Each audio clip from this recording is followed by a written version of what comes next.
اعوذ باللہ من الشیطان الرجیم بسم اللہ الرحمن الرحیم وَاعْلَمُوا أَنَّمَا غَنِمْتُم مِّن شَيْءٍ فَأَنَّ لِلَّهِ خُمُسَهُ وَلِلرَّسُولِ وَلِذِي الْقُرْبَى وَالْيَتَامَى وَالْمَسَاكِينِ وَابْنِ السَّبِيلِ إِن كُنتُمْ آمَنتُم بِاللَّهِ وَمَا أَنزَلْنَا عَلَىٰ عَبْدِنَا يَوْمَ الْفُرْقَانِ يَوْمَ الْتَقَى الْجَمْعَانِ وَاللَّهُ عَلَىٰ كُلِّ شَيْءٍ قَدِيرٌ صدق اللہ العظیم۔ رب اشرح لی صدری ویسر لی امری واحلل عقدۃ من لسانی یفقہوا قولی واجعل لی وزیرا من اہلی آمین یا رب العالمین۔ فرمایا جان لو کہ تم جس قسم کی جو کچھ غنیمت حاصل کرو اس میں سے 5واں حصہ تو اللہ کا ہے اور رسول کا اور قرابت داروں کا اور یتیموں کا اور مساکین کا اور مسافروں کا۔ اگر تم اللہ پر ایمان لائے ہو اور جس چیز پر ہم نے اپنے بندے پر اذن اتارا ہے جو دین حق و باطل کی جدائی کا تھا، جس دن جو دو فوجیں بھڑ گئیں، اللہ ہر چیز پر قادر ہے۔ غنیمت سے مراد وہ مال ہے جو کافروں سے کافروں پر لڑائی میں فتح و غلبہ حاصل ہونے کے بعد حاصل ہو۔ پہلی امتوں میں اس کے لیے یہ طریقہ تھا کہ جنگ ختم ہونے کے بعد کافروں سے حاصل کردہ سارا مال ایک جگہ ڈھیر کر دیا جاتا، آسمان سے آگ آتی اور اسے جلا کر بسم کر ڈالتی۔ لیکن امت مسلمہ کے لیے یہ مال غنیمت حلال کر دیا گیا، اور جو مال بغیر لڑائی کے صلح کے ذریعے یا جزیہ و خراج سے وصول ہو اسے فے کہا جاتا ہے۔ کبھی غنیمت کو بھی فے سے تعبیر کر لیا جاتا ہے۔ من شیئن سے مراد جو کچھ بھی ہو، یعنی تھوڑا ہو یا زیادہ، قیمتی ہو یا معمولی، سب کو جمع کر کے اس کی تقسیم حسب ثابت ضابطہ ہی کی جائے گی۔ کسی سپاہی کو اس میں سے کوئی چیز تقسیم سے قبل اپنے پاس رکھنے کی اجازت نہیں ہے۔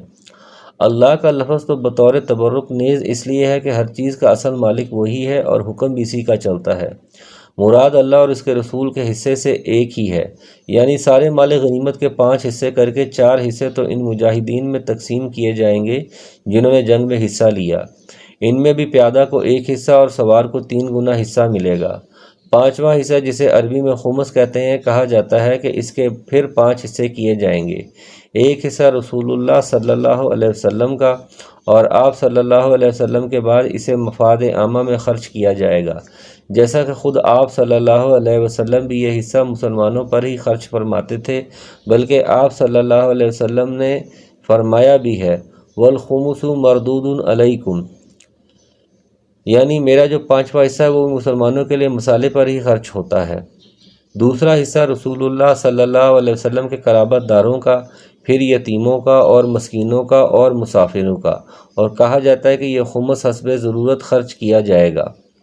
اس نزول سے مراد فرشتوں کا اور آیات الہی معجزات وغیرہ کا نزول ہے جو بدر میں ہوا تھا۔ بدر کی جنگ 2 ہجری 17 رمضان المبارک کو ہوئی۔ اس دن کو یوم الفرقان اس لیے کہا گیا ہے کہ یہ کافرین اور مسلمانوں کے درمیان پہلی جنگ تھی، اور مسلمانوں کو فتح اور غلبہ دے کر واضح کر دیا گیا کہ اسلام حق ہے اور کفر و شرک باطل ہے، یعنی مسلمانوں اور کافروں کی فوجیں یعنی جمان۔ اذ انتم بالعدوۃ الدنیا وهم بالعدوۃ القصوی والرکب اسفل منکم ولو تواعدتم لاختلفتم فی المیعاد ولكن ليقضي الله امرا كان مفعولا ليهلك من هلك عن بينة ويحيى من حي عن بينة وان الله لسميع عليم۔ فرمایا جب کہ تم پاس والے کنارے پر تھے اور وہ دور والے کنارے پر تھے۔ دنیا دنو سے ہے، یعنی بوانی قریب، مراد ہے وہ کنارہ جو مدینہ شہر کے قریب تھا۔ قصوہ کہتے ہیں دور کو۔ کافر اس کنارے پر تھے جو مدینہ سے نسبتاً دور تھا، اور قافلہ تم سے نیچے تھا۔ اس سے مراد وہ تجارتی قافلہ ہے جو حضرت ابو سفیان رضی اللہ عنہ کی قیادت میں شام سے مکہ جا رہا تھا، اور جسے حاصل کرنے کے لیے ہی دراصل مسلمان اس طرف آئے تھے۔ یہ پہاڑ سے بہت دور مغرب کی طرف نشیب میں تھا، جبکہ بدر کا مقام جہاں جنگ ہوئی بلندی پر تھا۔ اگر تم آپس میں وعدہ کرتے تو یقیناً تم وقت معین پر پہنچنے میں مختلف ہو جاتے، یعنی اگر جنگ کے لیے باقاعدہ دن اور تاریخ کا ایک دوسرے کے ساتھ وعدہ یا اعلان ہوتا تو ممکن بلکہ یقین تھا کہ کوئی فریق لڑائی کے بغیر ہی پسپائی اختیار کر لیتا، لیکن چونکہ اس جنگ کا ہونا اللہ نے لکھ رکھا تھا، اس لیے ایسے اسباب پیدا کر دیے گئے کہ دونوں فریق بدر کے مقام پر ایک دوسرے کے مقابل بغیر پیشگی وعدہ و وعید کے سفارا ہو جائیں۔ لیکن اللہ تعالیٰ کو تو ایک کام کر ہی ڈالنا تھا جو مقرر ہو چکا تھا، تاکہ جو ہلاک ہو دلیل پر یعنی یقین جان کر ہلاک ہو، اور جو زندہ رہے وہ بھی دلیل پر حق پہچان کر زندہ رہے۔ بے شک اللہ بہت سننے والا خوب جاننے والا ہے۔ یہ علت ہے اللہ کی اس تقدیری مشیت کی جس کے تحت بدر میں فریقین کا اجتماع ہوا، تاکہ جو ایمان پر زندہ رہے تو وہ دلیل کے ساتھ زندہ رہے اور اسے یقین ہو کہ اسلام حق ہے، کیونکہ اس کی حقانیت کا مشاہدہ وہ بدر میں کر چکا ہے، اور جو کفر کے ساتھ ہلاک ہو تو وہ بھی دلیل کے ساتھ ہلاک ہو، کیونکہ اس پر یہ واضح ہو چکا ہے کہ مشرکین کا راستہ گمراہی اور باطل کا راستہ ہے۔ اذ یریکہم اللہ فی منامک قلیلا ولو اراکہم کثیرا لفشلتم ولتنازعتم فی الامر ولکن اللہ سلم انہ علیم بذات الصدور۔ فرمایا اللہ تعالیٰ نے تجھے تیرے خواب میں ان کی تعداد کم دکھائی، اگر ان کی زیادتی دکھاتا تو تم بزدل ہو جاتے اور اس کام کے بارے میں آپس میں اختلاف کرتے، لیکن اللہ تعالیٰ نے بچا لیا، وہ دلوں کے بھیدوں سے خوب آگاہ ہے۔ اللہ تعالیٰ نے نبی صلی اللہ علیہ وسلم کو خواب میں کافروں کی تعداد تھوڑی دکھائی اور وہی تعداد آپ نے صحابہ کرام کے سامنے بیان فرمائی، جس سے ان کے حوصلے بڑھ گئے۔ اگر اس کے برعکس کافروں کی تعداد زیادہ دکھائی جاتی تو صحابہ میں پست ہمتی پیدا ہونے اور باہمی اختلاف کا اندیشہ تھا، لیکن اللہ نے ان دونوں باتوں سے مسلمانوں کو بچا لیا۔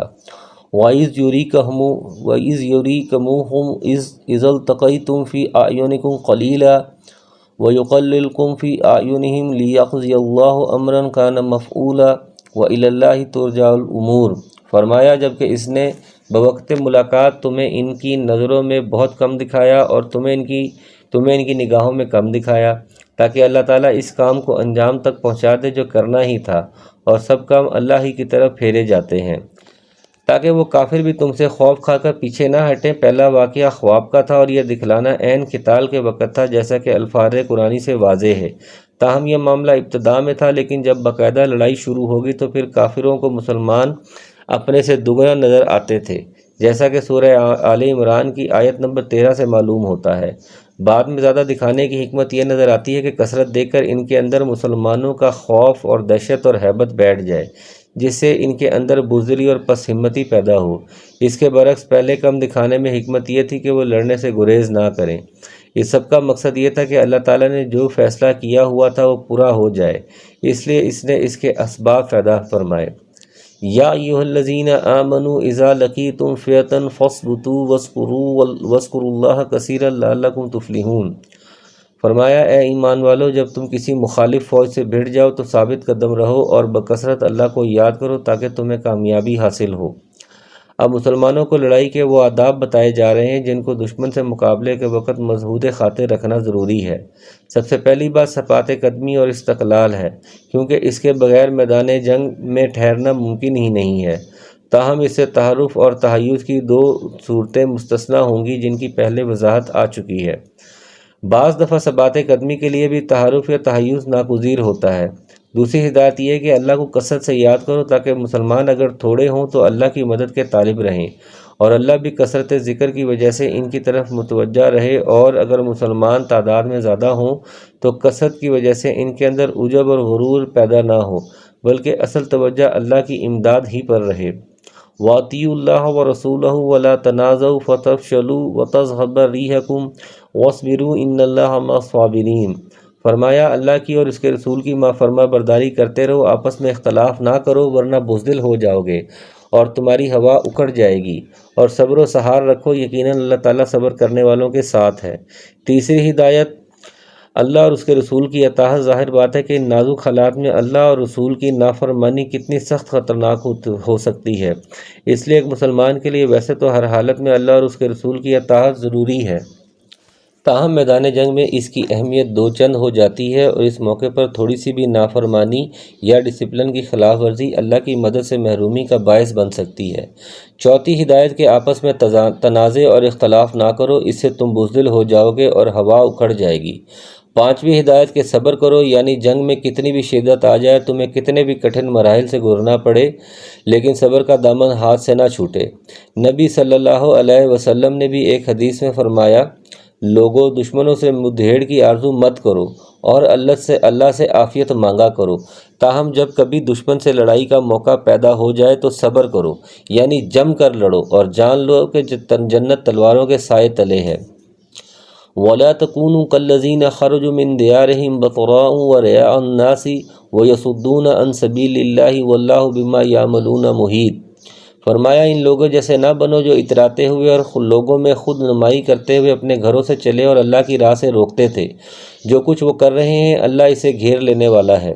مشرکین مکہ جب اپنے قافلے کی حفاظت اور لڑائی کی نیت سے نکلے تو بڑے اتراتے اور فخر و تکبر کرتے ہوئے نکلے۔ مسلمانوں کو اس کافرانہ شیوے سے روکا گیا ہے۔ وَإِذْ زَيَّنَ لَهُمُ الشَّيْطَانُ أَعْمَالَهُمْ وَقَالَ لَا غَالِبَ لَكُمُ الْيَوْمَ مِنَ النَّاسِ وَإِنِّي جَارٌ لَكُمْ فَلَمَّا تَرَاءَتِ الْفِئَتَانِ نَكَصَ عَلَىٰ عَقِبَيْهِ وَقَالَ إِنِّي بَرِيٌّ مِّنكُمْ إِنِّي أَرَىٰ مَا لَا تَرَوْنَ إِنِّي أَخَافُ اللَّهَ وَاللَّهُ شَدِيدُ الْعِقَابِ۔ جبکہ ان کے اعمال کو شیطان انہیں زینت دار دکھا رہا تھا اور کہہ رہا تھا کہ لوگوں میں سے کوئی بھی آج تم پر غالب نہیں آ سکتا، میں خود بھی تمہارا حمایتی ہوں۔ لیکن جب دونوں جماعتیں نمودار ہوئیں تو اپنی ایڑیوں کے بل پیچھے ہٹ گیا اور کہنے لگا میں تو تم سے بری ہوں، میں وہ دیکھ رہا ہوں جو تم نہیں دیکھ رہے، میں اللہ سے ڈرتا ہوں اور اللہ تعالیٰ سخت عذاب والا ہے۔ مشرکین جب مکہ سے روانہ ہوئے تو انہیں اپنے حریف قبیلے بنی بکر بن کنانہ سے اندیشہ تھا کہ وہ پیچھے سے انہیں نقصان نہ پہنچائے، جبکہ شیطان سراقہ بن مالک کی صورت بنا کر آیا جو بنی بکر بن کنانہ کے ایک سردار تھے، اور انہوں نے صرف فتح و غلبہ کی بشارت دی بلکہ اپنی حمایت کا بھی پورا یقین دلایا۔ لیکن جب ملائکہ کی صورت میں امداد الہی اسے نظر آئی تو ایڑیوں کے بل بھاگ کھڑا ہوا۔ اللہ کا خوف تو اس کے دل میں کیا ہونا تھا، تاہم اسے یقین ہو گیا کہ مسلمانوں کو اللہ کی خاص مدد حاصل ہے، مشرکین ان کے مقابلے میں نہیں ٹھہر سکیں گے۔ ممکن ہے یہ شیطان کے کلام کا حصہ ہو، اور یہ بھی ممکن ہے کہ اللہ سبحانہ وتعالیٰ کی طرف سے جملہ مستأنفہ ہو۔ اذ یقول المنافقون والذین فی قلوبہم مرض غر ہؤلاء دینہم ومن یتوکل علی اللہ فإن اللہ عزیز حکیم۔ فرمایا جب منافقین کہہ رہے تھے اور وہ بھی ان کے دلوں میں روگ تھا کہ انہیں تو ان کے دین نے دھوکے میں ڈال دیا ہے، جو بھی اللہ پر بھروسہ کرے اللہ تعالیٰ بلا شک و شبہ غلبے والا اور حکمت والا ہے۔ اس سے مراد یا تو وہ مسلمان ہیں جو نئے نئے مسلمان ہوئے تھے اور مسلمانوں کی کامیابی کے بارے میں شک تھا، یا اس سے مراد مشرکین ہیں، اور یہ بھی ممکن ہے کہ مدینہ میں رہنے والی یہودی مراد ہوں، یعنی ان کی تعداد تو دیکھو اور سر و سامان کا جو حال ہے وہ بھی ظاہر ہے، لیکن یہ مقابلہ کرنے چلے ہیں مشرکین مکہ سے جو تعداد میں بھی ان سے کہیں زیادہ ہیں، اور ہر طرح کے سامان حرب اور وسائل سے مالا مال بھی۔ معلوم ہوتا ہے کہ ان کے دین نے ان کو دھوکے اور فریب میں ڈال دیا ہے۔ یہ موٹی سی بات بھی ان کی سمجھ میں نہیں آ رہی۔ اللہ تعالیٰ نے فرمایا ان اہل دنیا کو اہل ایمان کے عزم و ثبات کا کیا اندازہ ہو سکتا ہے جن کا توکل اللہ کی ذات پر ہے، جو غالب ہے، یعنی اپنے پر بھروسہ کرنے والوں کو وہ بے سہارا نہیں چھوڑتا، اور حکیم بھی ہے، اس کے ہر فعل میں حکمت بالغہ ہے جس کے ادراک سے انسانی عقلیں قاصر ہیں۔ وَلَوْ تَرَىٰ إِذْ يَتَوَفَّى الَّذِينَ كَفَرُوا الْمَلَائِكَةَ يَضْرِبُونَ وُجُوهَهُمْ وَأَدْبَارَهُمْ وَذُوقُوا عَذَابَ الْحَرِيقِ۔ کاش کہ تو دیکھتا کہ جب فرشتے کافروں کی روح قبض کرتے ہیں ان کے منہ پر اور سرینوں پر مارتے ہیں اور کہتے ہیں تم جلنے کا عذاب چکھو۔ بعض مفسرین نے اسے جنگ بدر میں قتل ہونے والے مشرکین کی بابت قرار دیا ہے۔ حضرت ابن عباس رضی اللہ عنہ سے مروی ہے کہ جب مشرکین مسلمانوں کی طرف آتے تو مسلمان ان کے چہروں پر تلواریں مارتے، جس سے بچنے کے لیے وہ پیٹھ پھیر کر بھاگتے تو فرشتے ان کے دبروں پر تلواریں مارتے۔ لیکن یہ آیت عام ہے جو ہر کافر و مشرک کو شامل ہے، اور مطلب یہ ہے کہ موت کے وقت فرشتے ان کے منہوں اور پشتوں یعنی دبروں اور ان کی پیٹھ پر مارتے ہیں، جس طرح سورہ انعام میں بھی فرمایا گیا وَالْمَلَائِكَةُ بَاسِطُو أَيْدِيهِمْ۔ فرشتے ان کو مارنے کے لیے ہاتھ دراز کرتے ہیں، اور بعض کے نزدیک فرشتوں کی یہ مار قیامت والے دن جہنم کی طرف لے جاتے ہوئے ہوگی، اور داروغہ جہنم کہے گا تم جلنے کا عذاب چکھو۔ ذَلِكَ بِمَا قَدَّمَتْ أَيْدِيكُمْ وَأَنَّ اللَّهَ لَيْسَ بِظَلَّامٍ لِّلْعَبِيدِ۔ یہ بسبب ان کاموں کے ہے جو تمہارے ہاتھوں نے پہلے ہی بھیج رکھا ہے، بے شک اللہ اپنے بندوں پر ظلم کرنے والا نہیں۔ یہ ضرب و عذاب تمہارے اپنے کرتوتوں کا نتیجہ ہے، ورنہ اللہ تعالیٰ بندوں پر ظلم کرنے والا نہیں ہے، بلکہ وہ تو عادل ہے جو ہر قسم کے ظلم و جور سے پاک ہے۔ حدیث قدسی میں بھی ہے، اللہ تعالیٰ فرماتا ہے کہ اے میرے بندو، میں نے اپنے نفس پر ظلم حرام کیا ہے اور میں نے اسے تمہارے درمیان بھی حرام کیا ہے، بس تم ایک دوسرے پر ظلم مت کرو۔ اے میرے بندو، یہ تمہارے ہی اعمال ہیں جو میں نے شمار کر کے رکھے ہوئے ہیں، پس جو اپنے اعمال میں بھلائی پائے اس پر اللہ کی حمد کرے، اور جو اس کے برعکس پائے تو وہ اپنے آپ کو ہی ملامت کرے۔ کداب آل فرعون والذین من قبلہم کفروا بآیات اللہ فأخذہم اللہ بذنوبہم ان اللہ قوی شدید العقاب۔ مثلاً فرعون کے حامیوں کی حال کے اور ان کے اگلوں کے کہ انہوں نے اللہ کی آیات سے کفر کیا، پس اللہ نے ان کے گناہوں کے باعث انہیں پکڑ لیا۔ اللہ تعالیٰ یقیناً قوت والا اور سخت عذاب والا ہے۔ داب کے مراد ہے عادت، کاف تشبیہ کے لیے، یعنی ان مشرکین کی عادت یا حال اللہ کے پیغمبروں کے جھٹلانے میں اسی طرح سے ہے جس طرح فرعون اور اس کے قبل دیگر مکذبین کی عادت یا حال تھا۔ ذالک بأن اللہ لم یک مغیرا نعمت انعمها علی قوم حتی یغیروا ما بانفسہم وان اللہ سمیع علیم۔ یہ اس لیے کہ اللہ تعالیٰ ایسا نہیں کہ کسی قوم پر کوئی نعمت فرما کر پھر بدل دے جب تک کہ وہ خود اپنی اس حالت کو نہ بدل دے جو کہ ان کی اپنی تھی، اور یہ کہ اللہ سننے والا جاننے والا ہے۔ اس کا مطلب یہ کہ جب تک کوئی قوم کفران نعمت کا راستہ اختیار کر کے اور اللہ تعالیٰ کے اوامر و نہائی سے اعراض کر کے اپنے احوال و اخلاق کو نہیں بدل دیتی، اللہ تبارک و تعالیٰ اس پر اپنی نعمتوں کا دروازہ بند نہیں فرماتا۔ دوسرے الفاظ میں اللہ تعالیٰ گناہوں کی وجہ سے اپنی نعمتیں سلب فرما لیتا ہے، اور اللہ تعالیٰ کے انعامات کا مستحق بننے کے لیے ضروری ہے کہ گناہوں سے اجتناب کیا جائے۔ گویا تبدیلی کا مطلب یہی ہے کہ قوم گناہوں کو چھوڑ کر اطاعت الہی کا راستہ اختیار کرے۔ کداب آل فرعون والذین من قبلہم کذبوا بآیات ربہم فأہلکناہم بذنوبہم وأغرقنا آل فرعون وَكُلٌّ كَانُوا ظَالِمِينَ۔ مسئلہ حالت فرعونیہ کے اور ان سے پہلے کے لوگوں کے کہ انہوں نے اپنے رب کی باتیں جھٹلائیں، بس ان کے گناہوں کے باعث ہم نے انہیں برباد کیا اور فرعونیوں کو دبو دیا، یہ سارے ظالم تھے۔ یہ اسی بات کی تاکید ہے جو پہلے گزری، البتہ اس میں ہلاکت کی اس صورت کا اضافہ ہے کہ انہیں غرق کر دیا گیا۔ علاوہ ازیں یہ واضح کر دیا کہ اللہ نے ان کو غرق کر کے ان پر ظلم نہیں کیا، بلکہ یہ خود ہی اپنی جانوں پر ظلم کرنے والے تھے۔ اللہ تو کسی پر ظلم نہیں کرتا۔ وَمَا رَبُّكَ بِظَلَّامٍ لِّلْعَبِيدِ إِنَّ شَرَّ الدَّوَابِ عِندَ اللَّهِ الَّذِينَ كَفَرُوا فَهُمْ لَا يُؤْمِنُونَ۔ فرمایا تمام جانداروں سے بدتر اللہ کے نزدیک وہ ہیں جو کفر کریں پھر وہ ایمان نہ لائیں۔ شر الناس لوگوں میں سے سب سے بدتر کے بجائے انہیں شر الدواب کہا گیا ہے، جو لغوی معنی کے لحاظ سے تو انسانوں اور چوپایوں وغیرہ سب پر بولا جاتا ہے، لیکن عام طور پر اس کا استعمال چوپایوں کے لیے ہوتا ہے۔ گویا کافروں کا تعلق انسانوں ہی سے نہیں، کفر کا ارتکاب کر کے وہ جانوروں بلکہ جانوروں میں بھی سب سے بدتر جانور بن گئے ہیں۔ الذین احدت منہم ثم ینقضون عہدہم فی کل مرۃ وہم لا یتقون۔ فرمایا جن سے آپ نے عہد و پیما کر لیا پھر بھی وہ اپنے عہد و پیما کو ہر مرتبہ توڑ دیتے ہیں اور بالکل پرہیز نہیں کرتے۔ یہ کافروں ہی کی ایک عادت ثانیہ بیان کی گئی ہے کہ ہر بات نقض عہد کا ارتکاب کرتے ہیں اور اس کے عواقب سے ذرا نہیں ڈرتے۔ بعض لوگوں نے اس سے یہودیوں کے قبیلے بنو قریظہ کو مراد دیا ہے جن سے رسول اللہ صلی اللہ علیہ وسلم کا معاہدہ تھا کہ وہ کافروں کی مدد نہیں کریں گے، لیکن انہوں نے اس کی پاسداری نہیں کی۔ وَإِمَّا تَخَافَنَّ مِن قَوْمٍ خِيَانَةً فَانبِذْ إِلَيْهِمْ عَلَىٰ سَوَاءٍ إِنَّ اللَّهَ لَا يُحِبُّ الْخَائِنِينَ۔ فرمایا اگر تجھے کسی قوم کی خیانت کا ڈر ہو تو برابری کی حالت میں ان کا عہد نامہ توڑ دے، اللہ تعالیٰ خیانت کرنے والوں کو پسند نہیں فرماتا۔ خیانت سے مراد ہے معاہد قوم سے نقض عہد کا خطرہ، اور علیٰ سوائن برابری کی حالت میں کا مطلب ہے کہ انہیں باقاعدہ مطلع کیا جائے کہ آئندہ ہمارے اور تمہارے درمیان کوئی معاہدہ نہیں، تاکہ دونوں فریق اپنے اپنے طور پر اپنی حفاظت کے ذمہ دار ہوں، کوئی ایک فریق لا علمی اور مغالطے میں نہ مارا جائے۔ یعنی یہ نقض عہد اگر مسلمانوں کی طرف سے بھی ہو تو یہ خیانت ہے جسے اللہ تعالیٰ پسند نہیں فرماتا۔ حضرت معاویہ رضی اللہ عنہ اور رومیوں کے درمیان معاہدہ تھا۔ جب معاہدے کی مدت ختم ہونے کے قریب آئی تو حضرت معاویہ رضی اللہ عنہ نے روم کی سرزمین کے قریب اپنی فوجیں جمع کرنا شروع کر دیں۔ مقصد یہ تھا کہ معاہدے کی مدت ختم ہوتے ہی رومیوں پر حملہ کر دیا جائے۔ ایک صحابی حضرت عمرو بن ابا رضی اللہ عنہ کے علم میں حضرت معاویہ رضی اللہ عنہ کی یہ تیاری آئی تو انہوں نے اسے غدر سے تعبیر فرمایا اور ایک حدیث رسول بیان فرما کر اسے معاہدے کی خلاف ورزی قرار دیا۔ اس پر حضرت معاویہ رضی اللہ عنہ نے اپنی فوجیں واپس بلا لیں۔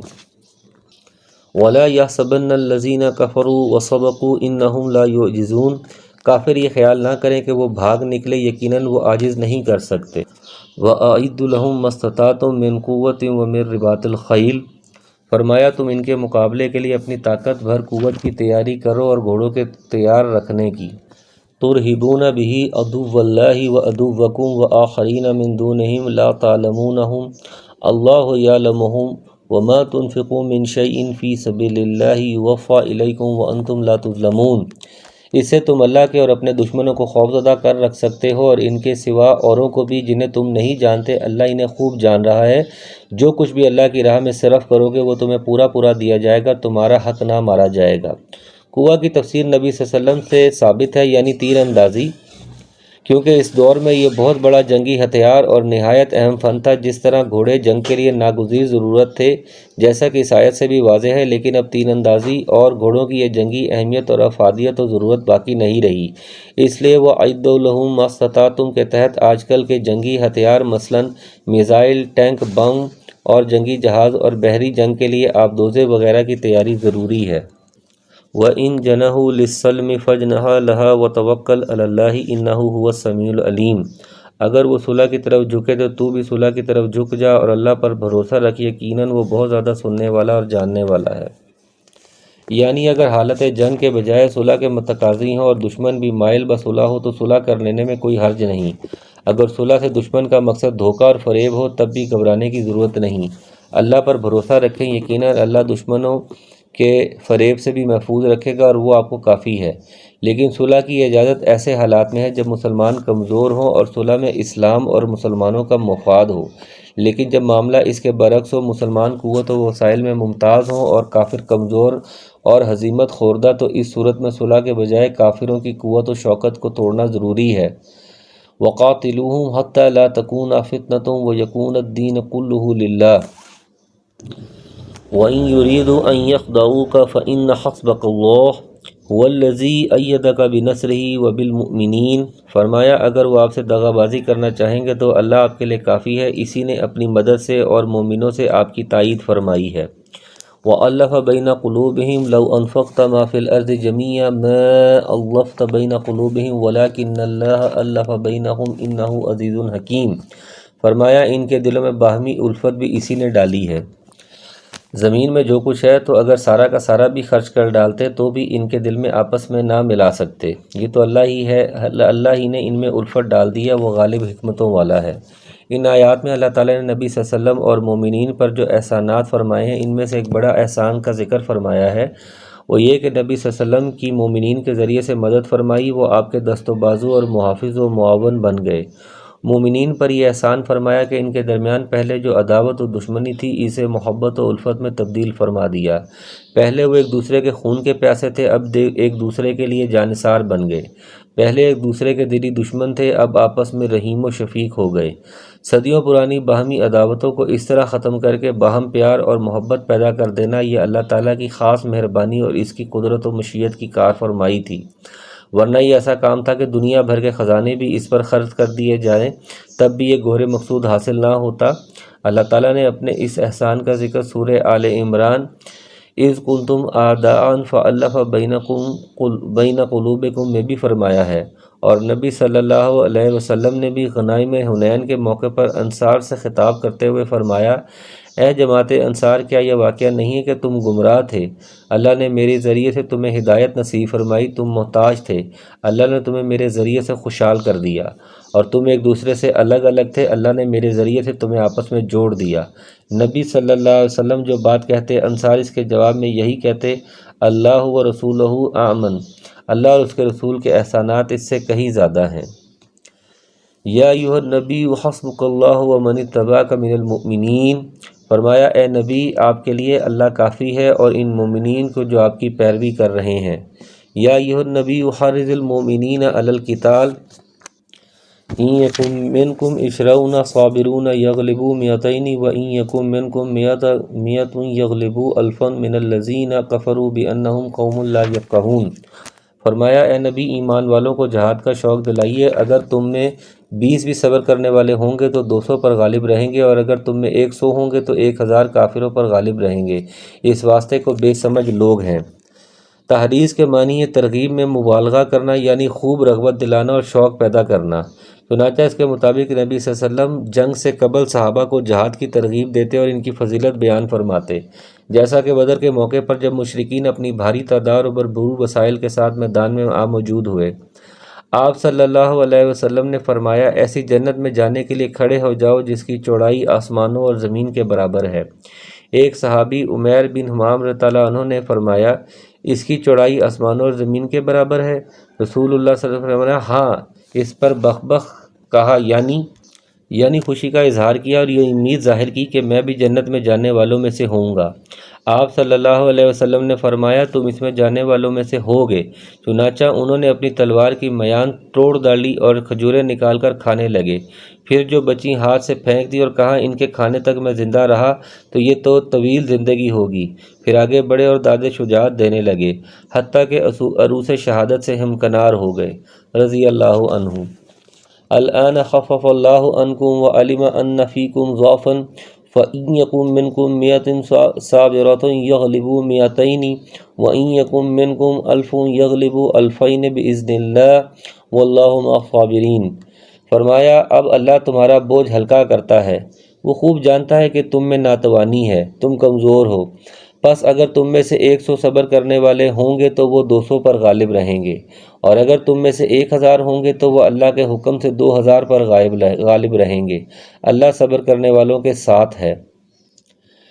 پچھلا حکم صحابہ رضوان اللہ اجمعین پر گراں گزرا کیونکہ اس کا مطلب تھا کہ ایک مسلمان 10 کافروں کے لیے، 20 200 کے لیے اور 100 1000 کے لیے کافی ہیں، اور کافروں کے مقابلے میں مسلمانوں کی اتنی تعداد ہو تو جہاز فرض اور اس سے ناگزیر، اس سے گریز ناجائز ہے۔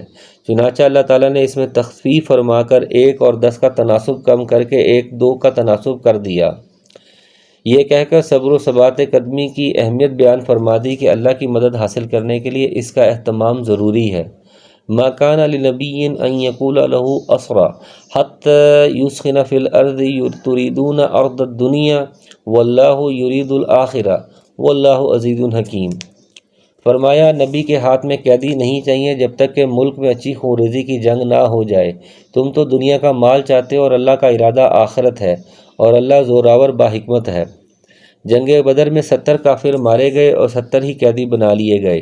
یہ کفر و اسلام کا چونکا پہلا معرکہ تھا، اس لیے قیدیوں کے بارے میں کیا طرز عمل اختیار کیا جائے، ان کی بابت احکام پوری طرح واضح نہیں تھے۔ چنانچہ نبی صلی اللہ علیہ وسلم نے ان 70 قیدیوں کے بارے میں مشورہ کیا کہ کیا کیا جائے، ان کو قتل کر دیا جائے یا فدیہ لے کر چھوڑ دیا جائے۔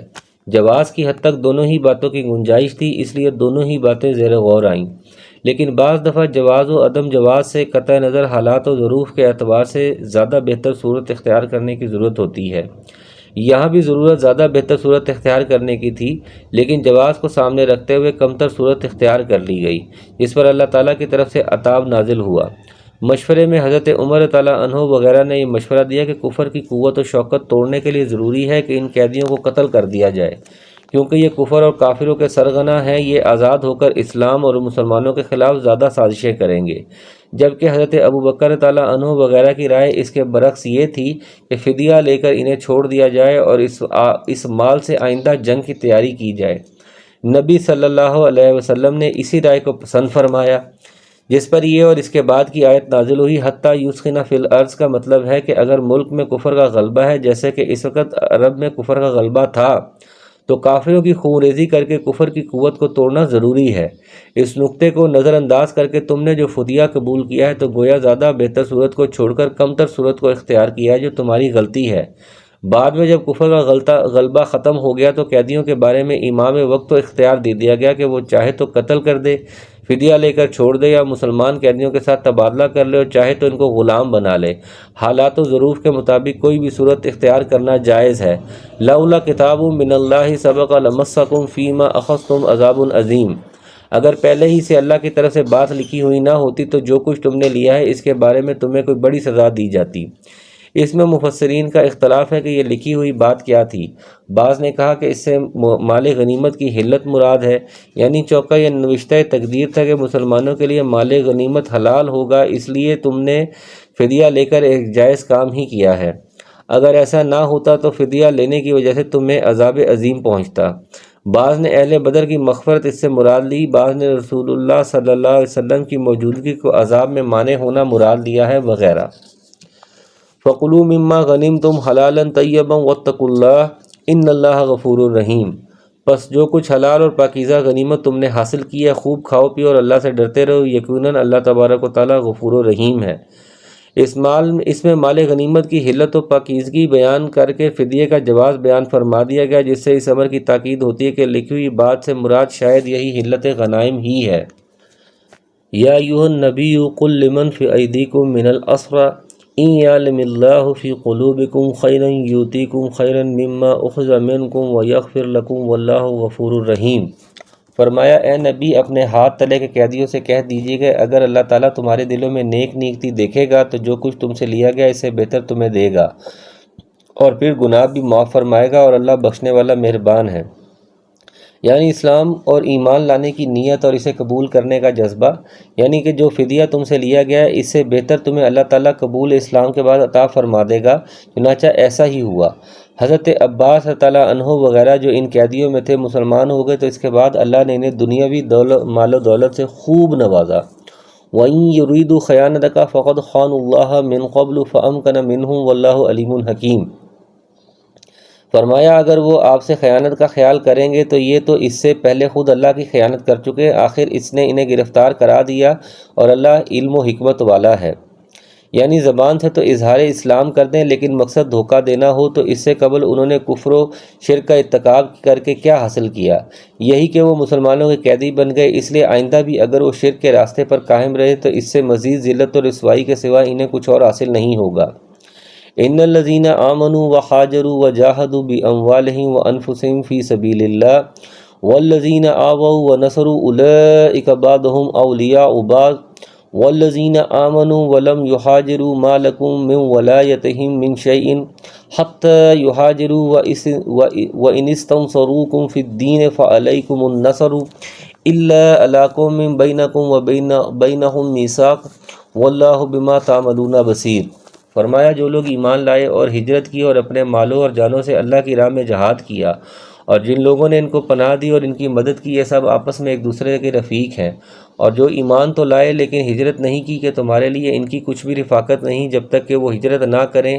ہاں اگر وہ تم سے دین کے بارے میں مدد طلب کریں تو تم پر مدد کرنا فرض ہے، سوائے ان لوگوں کے کہ تم میں اور ان میں عہد و پیمان ہو، اور جو کچھ تم کر رہے ہو اللہ اسے خوب اچھے طریقے سے جانتا ہے۔